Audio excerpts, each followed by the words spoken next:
Boa noite, pessoal. Boa noite a todos.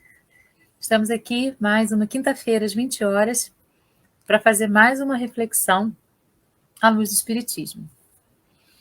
Eu sou a Val e hoje nós vamos trabalhar um tema bastante complexo, né?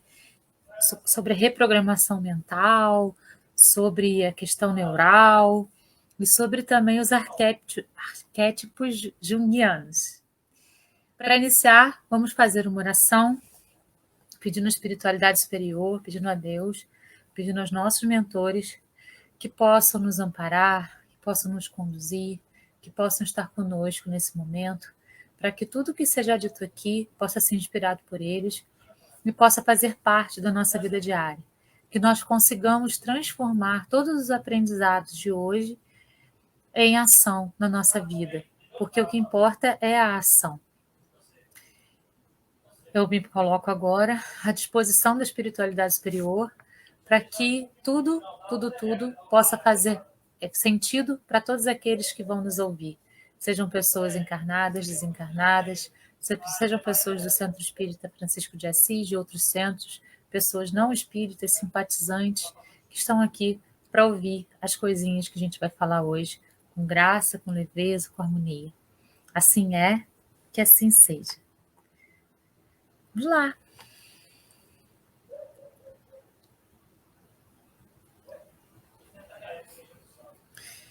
Então, vamos falar hoje sobre caminhos neurais, reprogramação mental e os arquétipos junguianos.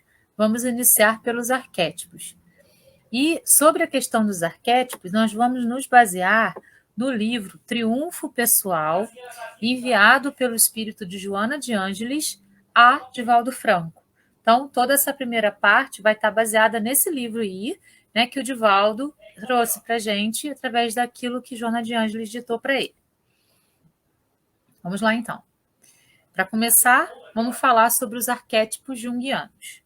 Jung, né, só para a gente poder se localizar, foi um psicanalista, um psicólogo, um estudioso da mente contemporâneo a Freud, né? E ele tinha umas opiniões um pouco diferentes das de Freud, mas algumas também muito parecidas com as deles. Os dois conversavam muito, discutiam muito sobre as questões que eles estudavam.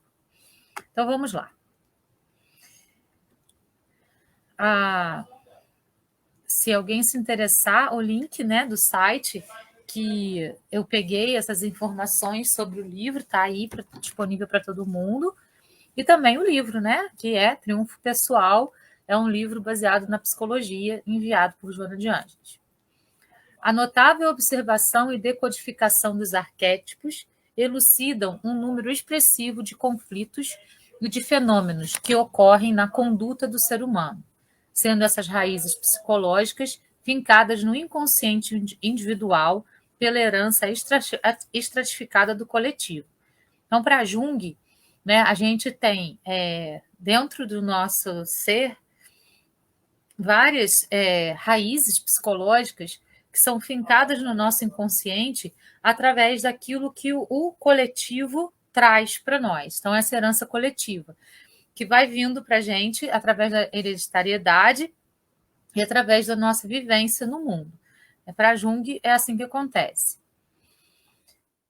Nesse infinito oceano de informações adormecidas em que a consciência surge em expressão reduzida, vitimada pelas sucessivas ondas proporcionadas pelos ventos dos arquivos repletos de dados, emergem as imagens arquetípicas das personificações mitológicas que constituem as matrizes desencadeadoras do comportamento humano. Então, todas essas tudo que a gente acumula de aprendizado durante toda a nossa existência, né, todas as informações que a gente vai recebendo e vai arquivando na nossa consciência, vai passando para o nosso subconsciente, para a nossa consciência efetivamente, e vai formando essas imagens arquetípicas que a gente vai, então, demonstrando para o mundo. Então, né, os comportamentos que a gente demonstra para o exterior. Do arquétipo ou imagem primordial, básico, portanto, segundo Carl Gustav Jung, emergem todos os demais, tornando-se difícil de classificação pelo fato de existirem tantos quanto as circunstâncias, pessoas, lugares, quaisquer objetos que tenham força emocional para diversos indivíduos, prolongando-se por expressivo período de tempo na sua conduta. Então, tudo que a gente é resultado, segundo Jung, de todas as circunstâncias pelas quais a gente passou, né? Com pessoas, com lugares que conhecemos, que impressionaram a gente de alguma forma, positiva ou negativa, pessoas que passaram pelo nosso caminho, positivo ou negativamente, objetos que para a gente são preciosos, né? Por exemplo, uma pessoa desencarna, aquele objeto era um objeto querido para a pessoa. Então, assim, aquele objeto é importante para a gente, pelo menos durante um tempo, muito tempo, pouco tempo. Então, é uma coisa, tudo isso vai formar aquela imagem do que nós somos, aquele arquétipo do que nós somos. Segundo ele, essa classificação ela é infinita, porque pode ter inúmeras coisas que influenciam nessa imagem que nós formamos de nós mesmos, nessa conduta que nós assumimos na vida, a partir de todas essas informações que nós vamos recebendo e da maneira como nós vamos recebendo, né? Porque, por exemplo, uma pessoa passa por uma situação X e recebe aquela situação de uma forma. A outra pessoa passa por uma situação exatamente igual e recebe de outra forma. Uma recebe com ódio, com raiva, com sentimento de vingança. A outra recebe com resiliência e com aprendizado. Então, tudo isso vai fazer diferença na maneira como a pessoa vai reagir ou agir diante daquilo que aconteceu com ela. E cada um vai criando, então, o seu arquétipo em cima disso, a sua imagem em cima disso. No final das contas, Jung dividiu esses arquétipos em 12, né? Dividindo em quadrantes. Então, a gente tem num quadrante a busca espiritual, a gente pode ser inocente, com segurança, sábio, com compreensão, e explorador com liberdade. Deixar um legado de rebeldia com libertação, um legado mágico com poder, um legado de herói com excelência. Quer se conectar, amante com intimidade, comediante com diversão, pessoa comum, pertencer. E fornecer estrutura, como cuidador a serviço, como governador no controle, como criador na inovação. Leão, fecha a porta aqui para mim. Então, ele dividiu nesses 12 aí que são variados e, quer dizer, como ele mesmo falou, são infinitos. Então, a gente vai ter várias possibilidades de trabalhar esses arquétipos em várias direções diferentes, dependendo da experiência de cada um, pela qual cada um passa. Nós não vamos trabalhar esses 12 arquétipos. Nós vamos trabalhar com 3 grupos específicos. Então, vamos lá. Prevalecendo os arquétipos da mãe e do pai, o criador da psicanálise analítica deteve-se em dividi-los em 3 grupos, em razão de sua preponderância sobre todos os seres a saber. Então, esses 3 grupos que nós vamos trabalhar, eles são preponderantes, ou seja, eles aparecem na totalidade, na maioria dos seres, né? Que a gente vai, então, trabalhar com esses 3. Primeiro, a sombra. A sombra, segundo Jung, que pode ser uma personificação não identificada ou teimosamente negada, que se apresenta nos sonhos com as mesmas características e idêntico sexo do paciente. Então, assim, a sombra é o lado que a gente não quer ver. É o lado obscuro, aquele lado que a gente procura esconder, que a gente não quer encontrar. Então, aquele que a gente nega, aquele que a gente diz não ter, né? Então, por isso que quando, por exemplo, a gente está fazendo reflexões espíritas, né? A gente fala, quando alguma coisa incomoda muito a gente em uma pessoa, é porque provavelmente aquilo que está incomodando é o que está em nós e precisa ser modificado. Mas a gente nega, então, a nossa sombra, né? A gente nega essa existência daquilo que a gente reprova, daquilo que a gente não aceita. Então, a gente precisa trabalhar nesse sentido, de ter coragem de visualizar as nossas sombras para poder amenizar ou, quem sabe, transformá-la em luz. Só que, segundo Jung, é o lado que a gente nega, que a gente esconde, e que geralmente se identifica com o sexo que a gente tem, né, na nossa vida aí. Com homem, com mulher, enfim. A minha sombra se identifica como mulher em mim, né, como coisas relacionadas a esse sexo mulher. Outro grupo é a anima e o ânimos. A anima e o ânimos, que são conexões inconscientes vinculadas ao coletivo não identificado, expressando-se em sexo oposto ao do sonhador. Então, no caso, o ânimos ou o anima é um lado nosso que tem características do sexo oposto ao que a gente está, no caso aqui, vivenciando, né? Encarnado, certo? São coisas, são conexões, são coisas que estão lá no nosso inconsciente que tem a ver com esse outro lado que a gente também ainda não consegue identificar. E, por fim, o self, que pode ser entendido como a totalidade, a magnitude, o velho sábio, velha sábia, alterando sua conexão conforme as circunstâncias e apresentando-se em extensa gama de formas humanas, animais e abstratas. Então, o self é aquilo que a gente efetivamente é, né? O que a gente é. Vamos falar na linguagem de Jung, vamos entrar no espiritismo por enquanto. O que nós somos, efetivamente, é o self. Então, a nossa possibilidade, a nossa capacidade de se moldar de acordo com as situações que aparecem no mundo, né? Trabalhando várias potencialidades ao mesmo tempo. Então, é o que nós somos. Então, essa teoria de Jung. Então, a gente tem aqui mais ou menos um gráfico, né, que vai mostrando para a gente. O self é o inconsciente, o pessoal. E aí a gente tem, acima do self, o ego e a persona, que é a consciência. E abaixo do self, a sombra e o ânimos anima, que é o inconsciente coletivo. Fora disso, o mundo exterior. Então, isso é o que está lá dentro de cada ser. E o que cada ser vai mostrando ou não para o mundo exterior. Então, aqui a gente tem ainda, né, uma explicaçãozinha falando sobre o ego.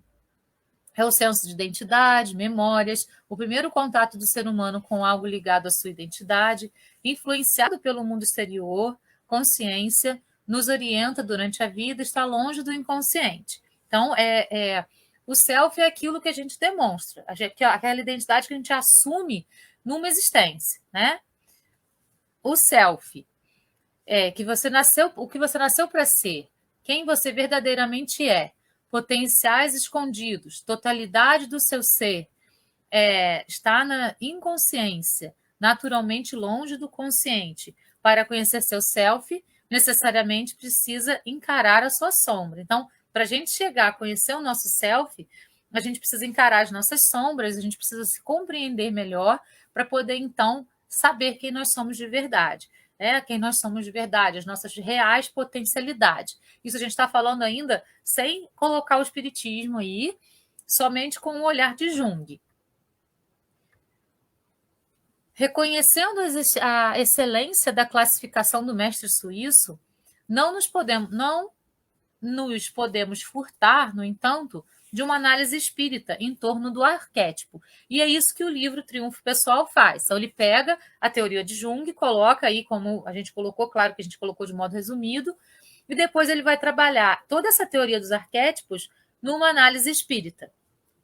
Então, no entanto, há uma análise espírita em torno do arquétipo, que se trata de heranças das experiências vivenciadas em reencarnações transadas, quando o espírito transferiu, mesmo sem dar-se conta, as lembranças para o inconsciente, nele arquivando todas as realizações, anseios, frustrações, conquistas e prejuízos, facultando o surgimento das futuras imagens primordiais que correspondem aos acontecimentos nele momentaneamente adormecidos e ignorados pela consciência. Então, o que Joana de Ângeles nos traz? Ela diz que o arquétipo que nós estamos vivendo, a imagem que nós estamos vivendo nessa encarnação, é fruto de todas as experiências que nós tivemos no passado, não somente no passado dessa encarnação, mas no passado das várias reencarnações de espírito imortal que somos. Todas as experiências boas, ruins, todas as frustrações, todas as alegrias, enfim, tudo que a gente passou por vai sendo arquivado no nosso perispírito e quando a gente reencarna a partir do resultado, da soma e do resultado de todas essas experiências. Isso vai gerar o arquétipo que somos. Então, a Joana de Ângeles ela acrescenta a questão das reencarnações para somar aquela classificação junguiana, né? Aquilo que Jung falou é somente uma vivência, né? Ele não tem essa crença na reencarnação, ele não acredita nisso. E fala então do ser enquanto ser naquela encarnação. Beleza. Joana de Ângeles acrescenta então a análise espírita colocando aí nessas vivências dos arquétipos as reencarnações. E então mostrando que nós somos resultados de todas as realizações, anseios, frustrações, conquistas e prejuízos de todas essas vivências, resultando no arquétipo que nós temos hoje, que é esse aqui, né? Que é esse que nós estamos vivenciando, que é esse personagem que nós estamos, então, trabalhando na reencarnação que estamos nesse momento. Essa imagem é a imagem resultante de todas essas heranças vivenciadas por nós em todas as reencarnações. Então, a sombra, segundo o Espiritismo, é alguma coisa mais profunda. Da mesma forma, a sombra, significando o lado escuro da personalidade, pode ser analisada como herança de atos ignóbeis ou infelizes, que o espírito gostaria de esquecer ou negar, mas que prosseguem em mecanismos de punição, dando lugar a conflitos e complexos perturbadores, expressando-se de forma densa. Então, o que são as sombras? São todas as, segundo Joana de Ângeles, são todas as vivências negativas que nós tivemos, todas as coisas consideradas por nós mesmos erradas e que nós não conseguimos perdoar em nós, que nós não conseguimos aceitar em nós e que trabalhamos isso em outras reencarnações. Quando a gente reencarna, a gente tem o dom do esquecimento físico. Nosso cérebro não se lembra dessas coisas. Mas o nosso subconsciente, lá no perispírito, no corpo mental, como divide André Luiz, isso está tudo guardadinho lá, está tudo lá no nosso subconsciente e está refletindo na imagem, no arquétipo de quem somos hoje. No livro Nos Domínios da Mediunidade, no capítulo 23, intitulado Fascinação, tem um trechinho que fala sobre isso, né? Uma pessoa, uma mulher, que estava sendo obsediada por um espírito, e eles dois entravam em conflito. Vamos lembrar, né, gente? A obsessão é sempre algo permitido por nós. De alguma maneira, em algum momento, nós demos permissão para que o espírito obsessor entrasse no nosso campo áureo. E nesse caso, essa obsessão começou numa vida 1000 anos antes. Então, 1000 anos, um vinha obsediando o outro, por conta de traições que aconteceram na vida passada, por conta de coisas que um obrigou o outro a fazer pela posição que estavam naquele momento. E tudo isso veio reverberando, vida após vida, até chegar nessa existência, quando aquela obsessão se transformou numa coisa que já não tinha mais tanto controle. Então, é isso, né? Essas sombras que nós trazemos, essas memórias que ficam ressoando, né, no nosso perispírito, que muitas vezes nós não lembramos, mas que está lá. Então, por isso a questão do espelho é muito importante. Quando a gente olha para o outro e não aceita uma atitude do outro, reprova veementemente aquela atitude do outro, provavelmente o problema não está no outro, o problema está em mim, porque eu estou reprovando aquilo com tanta veemência que aquilo me incomoda de uma maneira tão brutal que provavelmente aquilo está em mim. É um problema que eu preciso resolver em mim. Então, eu preciso agradecer quando esses espelhos acontecem, porque eles estão revelando para mim uma sombra minha. E eu posso resolver esse problema comigo mesmo. Compreende? é nesse sentido que a gente precisa trabalhar a sombra. Ao invés de tentar ignorar, ao invés de tentar esconder, ao invés de tentar fingir que ela não existe, ao contrário, enfrentar, né? Compreender que ela está lá, tomar consciência de que ela está lá e então poder agir de modo a transformar essa sombra em luz, porque sempre é possível. Nos foi dado o livre-arbítrio para que a gente possa transformar a nossa existência passo a passo e ir transformando o nosso ser, o nosso arquétipo, né? Essa imagem que nós temos hoje, cada vez mais numa imagem mais leve, numa imagem mais translúcida, né? Lembrando que o nosso peso perispiritual é que determina o planeta em que vamos reencarnar. Então, quanto mais leve a gente conseguir ser, ou seja, quanto mais a gente conseguir trabalhar e resolver as nossas sombras, mais leve o nosso espírito vai ser, o nosso perispírito vai estar. E mais, então, propenso a reencarnar num planeta mais evoluído. Enquanto carregarmos todos os pesos, e geralmente os pesos vêm das culpas, das coisas que nós não conseguimos perdoar em nós mesmos, que se transformam em karmas, em ações. O que é karma, né? Karma do sânscrito significa ação. Então, é uma ação que nós fazemos conosco mesmo para nos punirmos de algo que nós não nos perdoamos no passado. Então, é isso que vai acontecer conosco, quando a gente não se perdoa, quando a gente continua se culpando por tudo o que aconteceu no passado. Então, é muito importante que a gente consiga trabalhar essas sombras para fazer com que o nosso perispírito fique cada vez mais leve.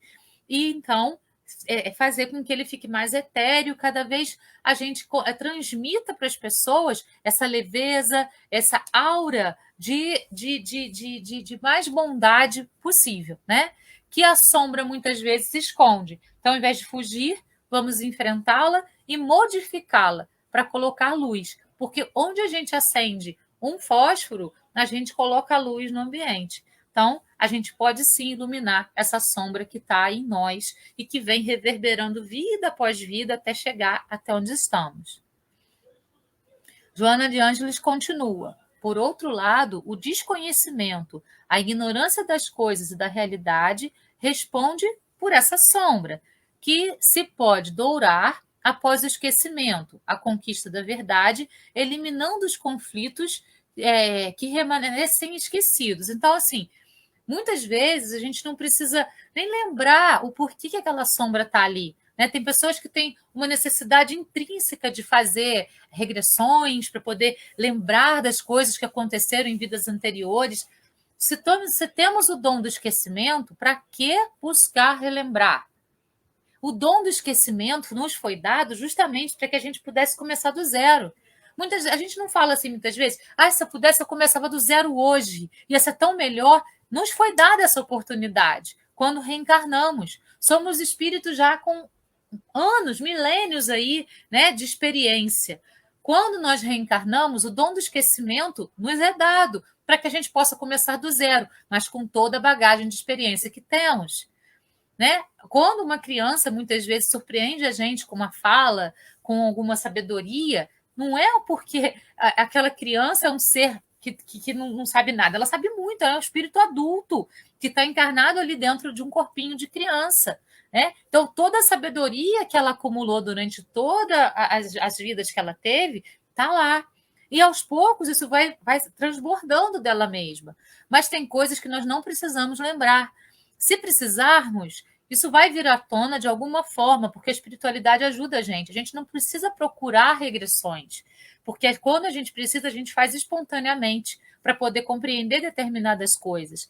Então, é isso que a Joana de Anjos está falando. Muitas vezes a gente não precisa lembrar do que aconteceu para poder consertar aquilo. É só a gente colocar muito amor em tudo que a gente faz, que todas essas arestas que ficaram abertas no passado vão se iluminando com o amor. É o amor, né? O grande elixir, né? O grande antídoto para tudo que a gente possa ter feito em encarnações anteriores. Então, coloquemos amor, que o amor vai transformar a nossa sombra em luz, vai fazer com que ela se torne algo dourado, ou seja, algo que vai reverberar com coisas muito positivas para a nossa existência. E ela ainda continua falando sobre as sombras. Porque assexuado, o espírito mergulha no corpo físico, ora exercendo uma polaridade e, em ocasiões, outras, diferente expressão anatômica que o caracteriza como feminino ou masculino, propiciando a reprodução e ensejando-lhe sensações e emoções variadas, que fazem parte de seu processo evolutivo. Então, a cada encarnação, a cada reencarnação que nós temos oportunidades de melhora. Nós, quando reencarnamos, fazemos uma programação. Nós temos consciência de tudo que fizemos no passado e temos consciência das nossas potencialidades daqui para frente a partir dos aprendizados que tivemos até aqui. Então, vamos escolher reencarnar num corpo feminino ou num corpo masculino, dependendo das necessidades que nós temos de aprendizado. E aí, a partir desse momento que a gente mergulha no corpo físico, o processo começa. E a gente pode, sim, né, iluminar aquilo que está sombrio em nós, a partir das boas atitudes, das boas escolhas, das boas ações conosco mesmos e com quem está ao nosso redor. A gente não pode esquecer do mandamento de Jesus: amai ao próximo como a ti mesmo. Então, primeiro a gente precisa fazer conosco para poder ter aquilo para dar para os outros. Porque se a gente não tem para dar, a gente não pode dar. Por isso que ele fala: amai ao próximo como a ti mesmo. E a gente pode usar esse mandamento para todos os outros sentimentos. Perdoai ao próximo como a ti mesmo. Isso está na oração do Pai Nosso, né? Perdoai a mim como eu perdoo aos meus inimigos, né? Então, ter benevolência com o próximo como eu tenho comigo mesmo. Então, primeiro, eu preciso fazer a experiência comigo, para eu ter isso para dar. Depois, eu vou, então, reverberar para o mundo. É assim que a gente trabalha o nosso ser. É assim que a gente trabalha esse arquétipo, né? Essa imagem que nós escolhemos para essa existência, transformando sempre numa imagem mais interessante. A gente pode até falar num avatar mais interessante, porque esse corpo físico, ele não nos pertence, ele é um empréstimo da Terra. Quando a gente reencarna, a Terra nos empresta esse corpo físico através do fluido cósmico que ela produz, e quando nós vamos embora para a pátria espiritual, esse corpo físico volta para a Terra. Então, é um avatar que a gente tem aqui, é um arquétipo que a gente tem aqui, é uma imagem que a gente tem aqui para vivenciar essas experiências e trabalhar as nossas sombras, ao invés de transformá-las em karma, transformá-las em experiências salutares para aprendizado e não repetir os erros que nós cometemos anteriormente. Nesse movimento, a gente vai transformando a sombra em luz. Então, esse é a primeira parte lá dos 3 grupos que Jung separou. Agora a gente está vendo, então, segundo o Espiritismo. A sombra, segundo o Espiritismo, é isso aí. O ânima e ânimos, segundo o Espiritismo. O comportamento vivenciado em cada anatomia e função sexual irá responder pelo arquétipo ânima, ânimos, ambos tornando-se os parceiros psicológicos invisíveis que, em alguns casos, geram conflitos, quando um deles predomina no comportamento emocional, diferindo da estrutura física do indivíduo. O que ela está falando? Que muitas vezes, por exemplo, uma pessoa reencarnou várias e várias vezes como homem, né? Já tem aquela característica implantada no seu ser de um arquétipo masculino. E, de repente, ela se vê defrontada a reencarnar como mulher. E, então, ela não consegue assumir, né, as características femininas naquela reencarnação. E isso vai gerar um conflito e um comportamento emocional que difere da sua estrutura física, certo? Isso pode acontecer. Isso acontece muitas vezes. Quando também uma pessoa reencarna como mulher durante muitas reencarnações e, de repente, tem que reencarnar como homem. E aí não consegue assumir todas as características daquele sexo. Então, existe aí esse conflito emocional, o que pode gerar um problema para ela naquela reencarnação. Nesses casos, existe uma conduta censurável, reprochável, que deixou marcas profundas no inconsciente pessoal, produzindo necessidade de reparação moral dos equipamentos utilizados indevidamente, resumando como fator de insatisfação quando não de tormento sexual. Então, ela está falando o seguinte: a pessoa utilizou, por exemplo, ela foi uma mulher e utilizou o corpo de uma maneira reprovável, de uma maneira censurável. Então, ela vai vir como homem para poder trabalhar esse outro lado, para poder entender esse outro lado, para poder ver quais são as sensações desse outro lado. E assim aprender e fazer essa reparação moral para que da próxima reencarnação ela possa então reencarnar como mulher novamente e vice-versa, certo? Então tudo é oportunidade de aprendizado, tudo é oportunidade de melhora, tudo é oportunidade de, ao invés de trazer karmas para a nossa existência através das culpas, trazer aprendizado para que a gente possa evoluir, caminhar à frente. Então, ao invés de a gente ficar parado, se reprovando por uma coisa que a gente fez, vamos observar, compreender, tomar consciência daquilo para poder, então, agir de modo mais assertivo daqui para frente. Né? Vamos parar de ficar se censurando, se criticando, se julgando, se condenando, e se culpando, e se flagelando, e se vitimizando. Vamos assumir as rédeas da nossa vida sendo protagonistas. E, a partir de então, ter os aprendizados necessários para poder evoluir. Né? Então, esse arquétipo aí, dentro do ânimo, ânimas, é isso aí que a Joana de Ângeles diz para a gente. E ela continua. A conveniente reeducação da função genésica psicológica harmonizará a ânima com a polaridade masculina e o ânimos com a polaridade feminina, produzindo bem-estar e plenitude pela agradável identificação do arquétipo com a consciência. Então, vir num sexo diferente daquele que a gente veio numa encarnação anterior ou daquele que a gente veio em várias encarnações sucessivas é importante para a harmonização e equilíbrio do ânimos, ou seja, das duas polaridades, feminina e masculina, porque o espírito não tem sexo. Ela já disse isso aqui no início, o espírito não tem sexo, ele é assexuado. Nós é que temos aí essa questão de nos acostumarmos com um lado, com uma polaridade somente, e acharmos que temos ali que trabalhar só aquela polaridade. Não. A gente tem que trabalhar as duas polaridades, o ânima e o ânimos, ou seja, o masculino e o feminino, e equilibrar esses dois lados em nós. Isso que é o mais importante. Então, dentro da visão espírita, é isso aí. O ânimo e o ânimas, o ânima e o ânimos, é você vir no momento que você necessita, num ou no outro sexo, para ter as experiências e os aprendizados importantes para a sua vivência enquanto espírito reencarnado naquele corpo, naquele avatar, naquela imagem, naquele arquétipo que você escolheu naquela encarnação. O terceiro e último, é o self. Então, o self, segundo o Espiritismo, lá no livro Triunfo Pessoal.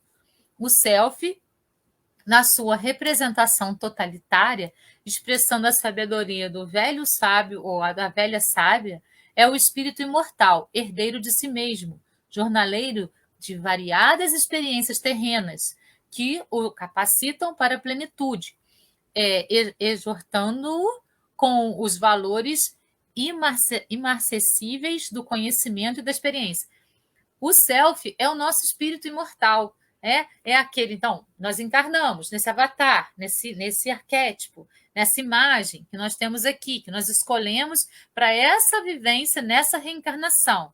Desencarnamos com o nosso perispírito, é o nosso self, é o que a gente vai levar com a gente, é o nosso espírito imortal, que já teve vários corpos diferentes desse aqui e que vai ainda reencarnar em vários outros até conseguir evoluir para ir para um mundo mais evoluído, Então, assim, a gente precisa ir trabalhando, principalmente o nosso self, Todas as experiências que nós temos num ânimos ou no outro ânimos, ou seja, num sexo ou no outro sexo, todas as sombras que carregamos, a gente precisa ir deixando para que o nosso self fique cada vez mais leve, cada vez mais sutil, cada vez mais íntegro, cada vez mais cheio de amor e de sentimentos que são derivados do amor, e deixando todo o resto bem definido, bem resolvido, para que a gente possa evoluir de uma maneira tranquila. Ela continua ainda sobre o self. Todos eles dormem nos alicerces profundos do inconsciente coletivo, como do pessoal, delineando o comportamento e a saúde psicológica de cada ser humano nas etapas sucessivas. O Jung fala de um self coletivo. O self coletivo é quando toda uma sociedade acredita numa mesma coisa. Então, aquilo vira uma verdade absoluta para aquela sociedade. Isso é um self coletivo. E o self individual é o seu, é o que você tem como verdade, porque o seu espírito tem experiências únicas e irrepetíveis. Por isso você é um ser único e irrepetível. Então, o seu self é único e irrepetível. Então, o self coletivo é esse, que vai fazer com que toda uma sociedade acredite, pense numa coisa que seja geral, para que todos possam conviver bem dentro daquele arquétipo que foi criado. E o self individual são todas as suas experiências, toda a sua bagagem. É o seu eu mais profundo, que vai, então, fazer com que você seja quem você é, efetivamente. Então, o arquétipo, segundo o Espiritismo, a proposta espírita para a equação do pressuposto dos arquétipos, a nosso ver, satisfaz plenamente o entendimento daqueles denominados primordiais, preenchendo a lacuna da incerteza no arquétipo das conclusões do eminente sábio da psique, estruturada de maneira especial. Então, o que a Joana de Ângeles fez? Pegou todo o conhecimento que Jung trouxe para a gente, trouxe a público, né, sobre os arquétipos, e acrescentou a visão espírita, a visão da reencarnação e das sucessivas vivências que nós temos até chegar aqui. Foi isso que ela fez. Então, ela não desprezou nada do que Jung estudou. Ela só acrescentou algo além daquilo que ele tinha falado. Ele fala sobre uma vivência, porque é isso que ele vê. Ela fala de vivências que vão trazendo experiências para que a gente possa ter esse arquétipo que nós temos hoje. Assim sendo, ao se apresentarem esses arquétipos em sonhos ou em imagens projetadas no mundo objetivo, são defrontadas exteriorizações dos arquivos pessoais e das experiências coletivas, remanescências liberadas do espiritismo, igualmente registradas no inconsciente universal. Então, muitas vezes, como eu falei, a gente faz, por exemplo, uma regressão espontânea. A gente tem um sonho que vai levar a gente a um lugar que parece que é um lugar conhecido e que parece que tem pessoas conhecidas. São coisas que vão vindo lá do nosso perispírito, lá do nosso corpo mental, vão vindo à tona no nosso ser hoje. Isso pode acontecer. E também experiências coletivas fazem com que isso aconteça, né? E vão transbordando aí essas coisas do passado, do nosso passado pregresso, no que a gente é hoje, com aquela experiência que eu mostrei no início da nossa conversa, do livro Nos Domínios da Mediunidade, né? Quando aquela moça, obsediada por aquele rapaz, se lembram lá, né, de histórias que aconteceram há 1000 anos anteriores. Eles não lembram de tudo, mas tem remanescências daquilo, e isso causa o embate entre os dois. Os tradicionais akashas do esoterismo ancestral. O que são akashas? São células de conhecimento deixadas por mestres, cientistas, pensadores que desencarnaram. São como os livros invisíveis. Então, nós temos as nossas próprias akashas, os nossos livros invisíveis que vão contar toda a nossa história pregressa e que está lá, guardado no nosso corpo mental que está dentro do perispírito, no qual estão mergulhadas todas as vidas e suas formas, incluindo-se as abstrações. Então, nós temos todo esse arquivo e a gente traz isso, né, de uma maneira ou de outra, para a nossa vivência no aqui e agora. E tudo isso vai reverberando e a gente precisa ir trabalhando de uma maneira bem consciente para poder ir resolvendo esses problemas. Então, aqui a gente tem outro gráfico, né, que mostra aqui a self, o nosso ego, que é o que a gente mostra para o mundo exterior, a self, que é o nosso inconsciente, e aí as outras funções que a gente já falou sobre, a sombra, né, o self, tudo isso.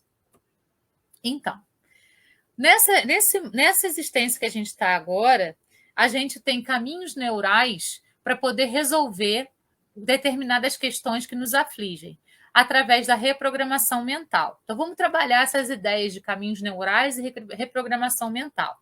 Nós já entendemos que já temos uma bagagem gigante aí, que que nós transmitimos através desse arquétipo em que estamos reencarnados. Então, o que é importante para esse momento que a gente está reencarnado? Valorizar a vida que temos, porque é uma reencarnação. Tem pessoas aí que estão querendo reencarnar e ainda não conseguiram. Nós estamos aqui, né, dentro da Terra, vivenciando tudo o que precisamos vivenciar para poder, então, ter uma vida bacana, para poder trabalhar as nossas sombras, trabalhar o nosso ânimos e ânima, para que o nosso self, ou seja, o nosso espírito, possa, então, evoluir cada vez mais.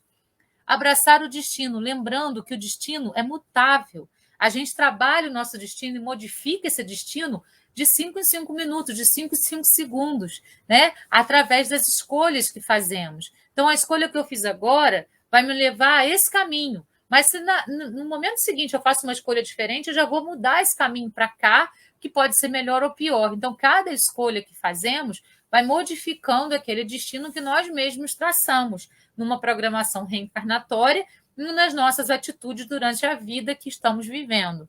Então, abraçar esse destino, fazer as melhores escolhas possíveis. Não fugir daquilo que a vida traz. Ao invés de fugir, enfrentar. Assim como nós precisamos descobrir as nossas sombras, nós precisamos também passar pelos desafios da nossa vida, né? Tinha uma pedra no meio do caminho. No meio do caminho tinha uma pedra. Eu posso transformar essa pedra num grande obstáculo para a minha existência, ou eu posso pegar a pedra e transformar num caminho para que eu possa seguir adiante. A escolha é sempre minha. Então, nunca fugir daquilo que a vida traz para a gente. Como você age frente aos desafios da vida? Como você lida com as pessoas ou situações que fazem você tremer, que tiram o chão da sua existência?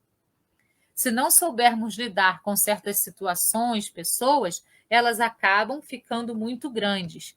Tem uma historinha que conta, né, que Hércules tinha lá que fazer os 12 trabalhos e tal, então ele passou num determinado lugar em que tinha um ser pequenininho. E esse ser pequenininho começou a incomodá-lo.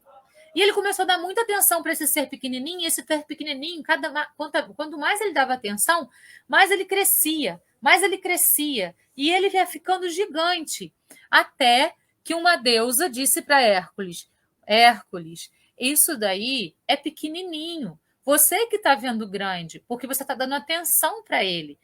Não dê atenção que ele vai voltar para o tamanho original, que é ser pequenininho. E é isso que nós fazemos com as dificuldades, que a gente faz com os problemas. A gente dá tanta atenção para as dificuldades e para os problemas que eles se tornam gigantes e intransponíveis. Ao passo que, se nós tivermos um problema e se nós procurarmos dar atenção para a solução do problema, o problema permanecerá do tamanho dele e a solução vai se agigantar à nossa frente. Então, a gente tem que mudar a perspectiva. Isso já é fazer programação. Reprogramação mental. Isso já é trabalhar a reforma íntima, né? Então, transformar a nossa visão. Ao invés da ênfase ao problema, dá ênfase à solução, assim como o Hércules fez. E aí, pronto, ele passou por aquele obstáculo tranquilamente. É importante observar que nós estamos treinando nossa mente para observar os padrões de sempre. Precisamos ter cuidado com isso. Então, se a gente fala assim, a minha vida é sempre uma grande repetição, né? Eu sempre vou e as coisas se repetem para mim. O que eu estou treinando a minha mente para poder observar? Padrões repetitivos da minha existência. Então, por mais que eu caminhe, eu programei a minha mente para poder entender que aquilo vai se repetir sempre. Então, aquilo vai se repetir sempre. Eu preciso reprogramar para poder modificar isso em mim. A neurociência nos mostra que nós criamos caminhos neurais, e são esses os caminhos neurais, essa programação que a gente faz para a nossa mente. Então, se a gente tem uma sombra que nos aflige, vamos pegar os arquétipos de Jung, essa sombra, quanto mais atenção a gente der para ela, mais ela vai crescendo, e ela vai parecer intransponível. Então, se eu ponho na minha cabeça que ela é intransponível, eu estou treinando a minha mente para que ela seja intransponível. E isso são os caminhos neurais que eu trabalho em mim. e que eu posso modificar com a reforma íntima, com a reprogramação mental. Quantas vezes nós vamos fazendo escolhas durante anos? Por exemplo, se sentir vítima, de achar que o mundo está contra nós. Então, nossa, tudo está contra mim, tudo acontece contra mim, tudo é contra mim. Olha o que eu estou programando a minha mente para pensar. Olha o caminho neural que eu estou trabalhando no meu cérebro para que eu possa transformar a minha vida em. Né? Eu estou fazendo essa escolha. A escolha de que a minha vida é sempre uma coisa ruim, de que o mundo está sempre contra mim. É isso que eu estou trabalhando em mim. É essa programação que eu estou trabalhando na minha mente, no meu cérebro. É esse o caminho neural que eu estou trabalhando na minha existência.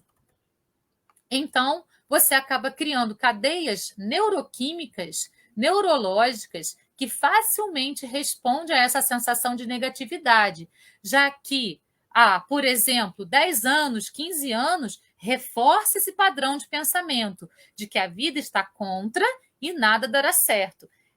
Aí eu preciso modificar. Isso é uma sombra, né? Pode ser uma repetição que eu estou fazendo vida após vida e que eu preciso modificar para que a minha existência também se modifique, para que eu saia desse looping temporal de que tudo está errado, de que nada dá certo, de que a vida está contra mim, nada dá certo. É um looping e eu estou paralisado nele. Do que isso vai me adiantar para a minha evolução espiritual? De que isso vai me adiantar para a minha maturidade espiritual? De nada, né? Eu vou só viver naquele looping e eu vou fazendo com que o meu caminho neural faça com que as cadeias neuroquímicas e neurológicas repitam isso, e a minha vida vai ser essa repetição, certo? Se formos convidados a mudar o padrão de pensamento, a pensar positivamente, isso terá de contar com uma reprogramação da mente. Mas não há caminho neural no cérebro, pois ele não foi treinado para isso. O nosso cérebro vai responder aos estímulos que nós treinamos ele a fazer. Nós treinamos o nosso cérebro a essa programação mental de que vai dar tudo errado. Então, se a gente é convidado a mudar essa programação, se a gente é convidado a estabelecer outros caminhos para o nosso cérebro, isso não vai acontecer assim. A gente precisa treinar o nosso cérebro. E é muito difícil. Por quê? Porque a gente já se habituou àquele pensamento. A gente já se habituou àquela sensação. A gente já se habituou a estar dentro dessa logística, dessa programação mental de que tudo está errado, de que tudo está errado. Agora eu quero mudar. Eu quero pensar positivamente. Como que eu vou fazer? Eu preciso treinar meu cérebro para isso. Isso não quer dizer que não há possibilidade de construí-lo com a reprogramação mental. Muitas pessoas têm dificuldade de olhar para a vida de modo leve, pois não treinou o cérebro para isso. Então, se eu treinei o cérebro só para o lado negativo, eu vou continuar com coisas negativas. Né? Então, eu preciso agora trabalhar o meu cérebro a partir de coisas positivas. Eu preciso trabalhar meu cérebro no sentido de que eu quero mudar, eu quero reprogramar. Então, eu vou ter um pensamento diferenciado. E aí, eu vou ter que fazer esse treinamento. Se vem um pensamento negativo, eu não me culpo, não me julgo, eu deixo ele passar e ponho um positivo no lugar. Né? Então, volta aquele pensamento negativo de novo, porque vai voltar, porque eu treinei o meu cérebro para ter o negativo. Agora eu preciso treinar novamente para que ele modifique a programação. E isso é treinamento diário, é exercício diário, diário. E a gente pode ir melhorando um pouquinho a cada dia, sem julgamento de nós mesmos, sem culpa a nós mesmos. Aí é que reside o problema, pois muitos acham que pela fé um anjo aparecerá na frente e fará tudo acontecer. Só que não é bem assim, né? Muitas vezes a gente pensa que a nossa base pode ser trazida por alguém de fora, como a varinha de condão. Mas, na verdade, não é de fora para dentro que a gente vai trabalhar essa reprogramação. É de dentro para fora. O querer tem que ser intenso, tem que ser grande. O querer tem que ser de verdade, para que a gente possa, então, modificar todo esse padrão de pensamento que nós estamos repetindo, às vezes, há um século, né? A gente, então, precisa trabalhar de modo diferente para transformar esse padrão. Então, não é assim, não é com uma varinha de condão, não é de fora para dentro, não é, pum, né? Quero mudar. Pum! A decisão eu quero mudar, pum, é minha. E essa vai ser, sim, agora, eu quero mudar. Agora, eu preciso manter a minha decisão e construir diariamente essa decisão, exercitando diariamente a minha decisão, trabalhando diariamente essa reprogramação da mente. E isso precisa ser uma escolha, precisa ser uma escolha de verdade. E não precisa ser uma escolha com esforço, tem que ser uma escolha que se integra ao meu ser. Então, se isso está integrado ao meu ser, isso vai ser leve para mim. Precisa ser leve para mim. Precisa ser uma escolha consciente para que efetivamente ocorra essa reprogramação, para que eu possa diariamente exercitar esse novo padrão de pensamento, para que eu possa trabalhar diariamente esse novo padrão de pensamento. Emmanuel tem uma frase que diz assim: o tempo não respeita nenhuma construção que ele não ajudou a edificar. Qual a construção que eu edifiquei em mim durante o tempo? O pensamento negativo e repetitivo de que nada dá certo. Então, agora eu preciso modificar. E eu preciso modificar isso dentro do tempo também, para que o tempo possa me ajudar a edificar isso em mim. Por isso que não é um passe de mágica, é uma varinha de condão. Por isso que é exercício diário, é trabalho, é trabalho, é trabalho.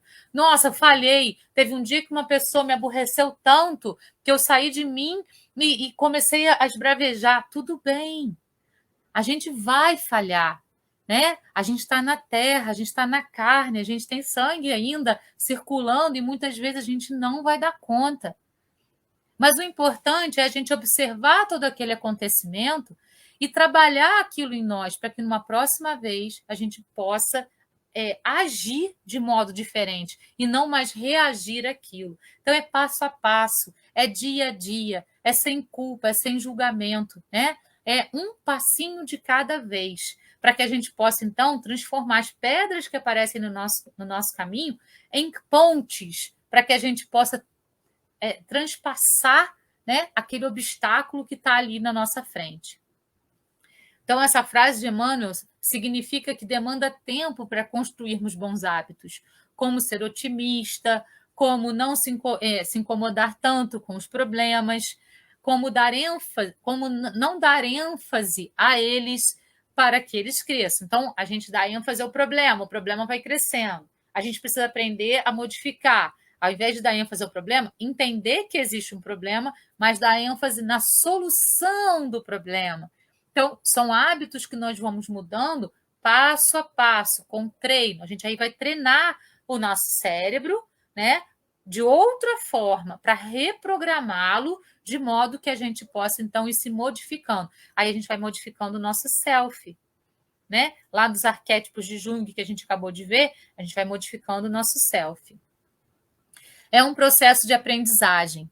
Todos os dias devemos buscar melhorar um pouco. É dia a dia. Todo dia devemos nos perguntar se estamos aproveitando a vida como poderíamos. Será que hoje eu coloquei muito pessimismo em algo que em algo e deveria tirar um pouco desse pessimismo? Será que estou sendo grato por tudo que acontece? Isso é treino.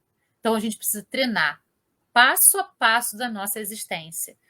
Dia a dia, estando consciente. O que é estar consciente? É saber tudo que a gente está fazendo, né? É observar tudo que a gente está fazendo sem julgamento, para a gente poder, então, chegar no final do dia, deitar na cama e fazer uma retrospectiva daquele dia para ver o que foi legal, o que não foi, e no dia seguinte acordar com uma nova consciência. Se fizermos isso todo dia antes de dormir, por exemplo, vamos treinar a nossa mente para algo diferente e novo. E vamos reprogramando o nosso cérebro para que a positividade reine nele. É importante ainda que, para que essa reprogramação ocorra de modo eficiente, que a gente agradeça todas as manhãs, mesmo antes de aquilo que nós pedirmos acontecer. Então, eu pedi para que hoje eu consiga o emprego dos meus sonhos, né? Aquele emprego que eu tanto almejo. Então, eu já acordo hoje e falo: Jesus, Deus, espiritualidade, universo, eu agradeço por já ter conseguido esse emprego. Assim que a gente precisa fazer. Agradecer por aquilo que a gente ainda não tem, agradecer por aquilo que a gente já tem, agradecer por tudo, pelas coisas boas, pelas coisas que não foram tão boas, porque tudo é aprendizado. Então, vamos para a nossa mensagem final.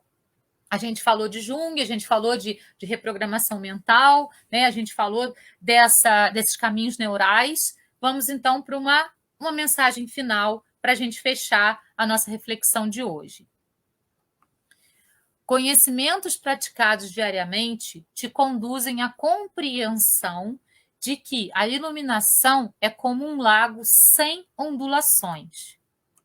Mantendo sua mente serena, mesmo em tempos difíceis, a fé persiste e o lago reflete. Mantendo sua mente agitada, mesmo em tempos fáceis, a fé decai e o lago desfoca o reflexo.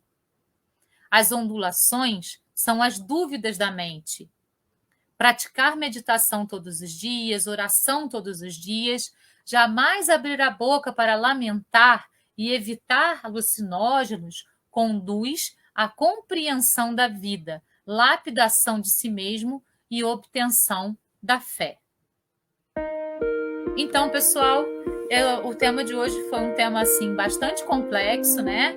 Mas eu espero que eu tenha conseguido levar a mensagem que eu gostaria para vocês, que é possível a gente fazer a reprogramação da mente, que é possível, mesmo que a gente tenha aí, né, uma vida pregressa, com tudo lá que a gente fez, que a gente não fez, que a gente deixou de fazer, com as culpas que a gente carrega, mesmo com tudo isso, é possível a gente trabalhar o nosso ser para se transformar sempre numa pessoa melhor, para que a gente possa sempre caminhar para frente e se transformar num ser melhor, fazendo a nossa reprogramação mental dia após dia, passo a passo. Se eu errei, tudo bem, sem culpa. Deus sabia que a gente ia errar quando deu o livre-arbítrio para a gente. O erro também faz parte do aprendizado. Agora eu preciso, então, trabalhar para modificar isso, para poder transformar a minha sombra em luz, para poder trabalhar o ânimas e o ânimo dentro de mim e fazer com que o meu self se eleve, com que o meu espírito se eleve a cada dia. E fique mais leve, com sentimentos mais aprimorados e assertivos dentro de mim. Gratidão a todos pela presença, pessoas encarnadas, desencarnadas, espíritas, não espíritas, pessoas que estão assistindo agora, pessoas que vão assistir depois. Gratidão. Até a próxima semana com mais uma reflexão à luz do Espiritismo. Namastê. Beijo no coração de todos. Até lá.